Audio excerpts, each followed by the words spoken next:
Bismillahirrahmanirrahim. Assalamualaikum warahmatullahi wabarakatuh.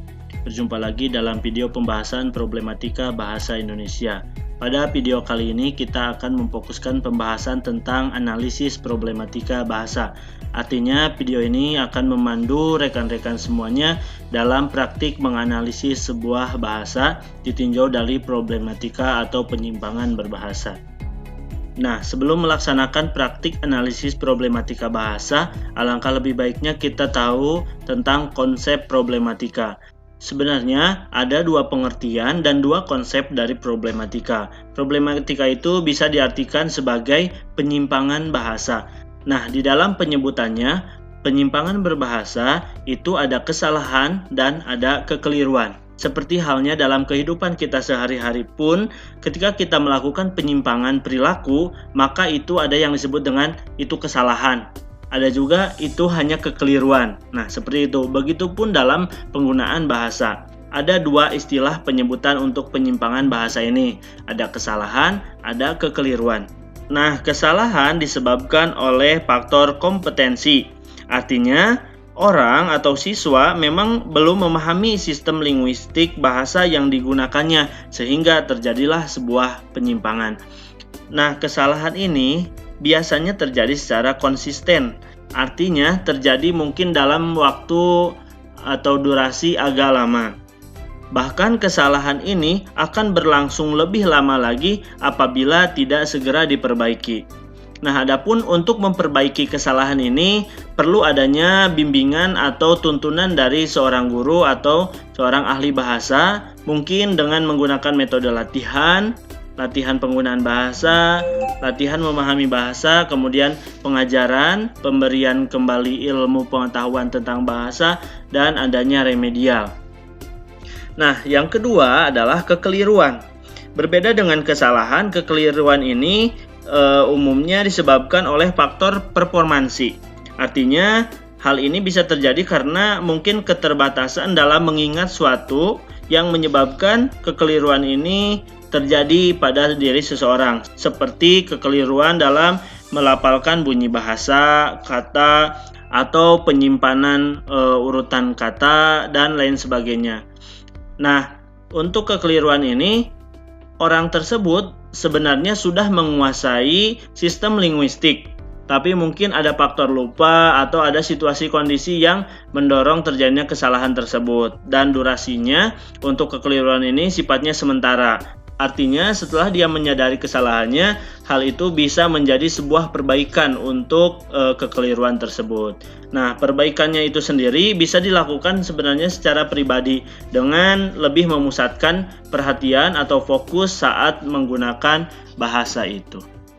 Nah, jadi sebenarnya dalam penyimpangan bahasa atau problematika bahasa itu ada dua konsep penyimpangan, yaitu bisa dikategorikan kesalahan, bisa juga kita kategorikan hanya kekeliruan. Nah, untuk selanjutnya kita akan membahas tentang prosedur analisis problematika bahasa. Bagaimana sih prosedurnya? Bagaimana sih tahapan alurnya dalam menganalisis sebuah problematika bahasa?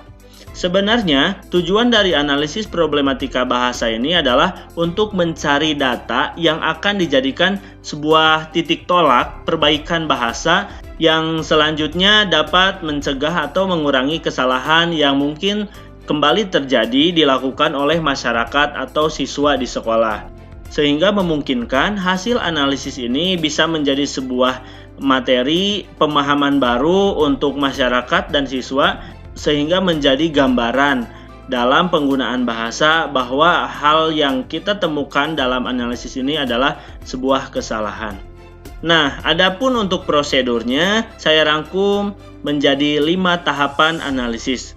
Yang pertama adalah kita perlu mengumpulkan data dari sampel yang akan dianalisis.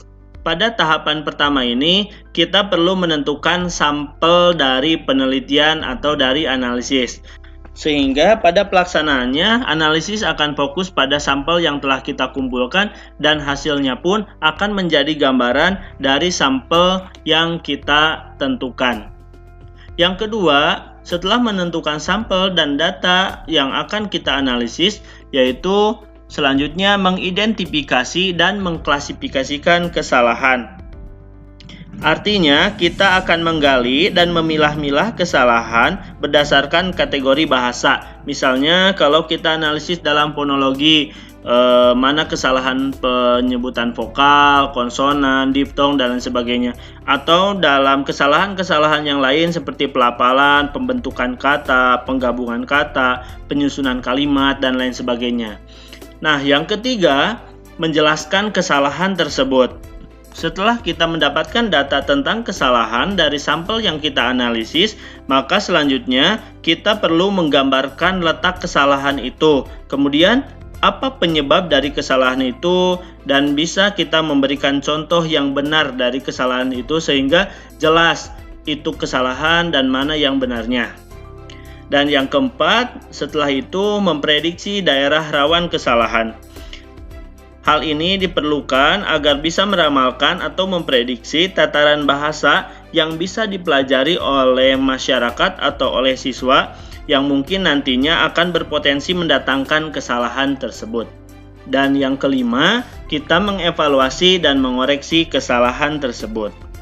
Artinya, kita melakukan evaluasi dari kesalahan-kesalahan yang telah ditemukan dan nantinya mungkin akan dimanfaatkan menjadi bahan pembelajaran atau buku pegangan, atau bahkan bisa dijadikan sebagai pertimbangan teknik pembelajaran bahasa kepada siswa. Dan kesalahan-kesalahan yang terjadi kita koreksi sehingga menjadi sebuah gambaran penggunaan bahasa yang baik dan benar. Demikian gambaran prosedur analisis problematika bahasa, semoga bisa dilaksanakan dan menjadi gambaran ketika rekan-rekan melaksanakan analisis problematika bahasa. Sekian dan terima kasih, semoga bermanfaat. Billahi taufiq wal hidayah. Assalamualaikum warahmatullahi wabarakatuh.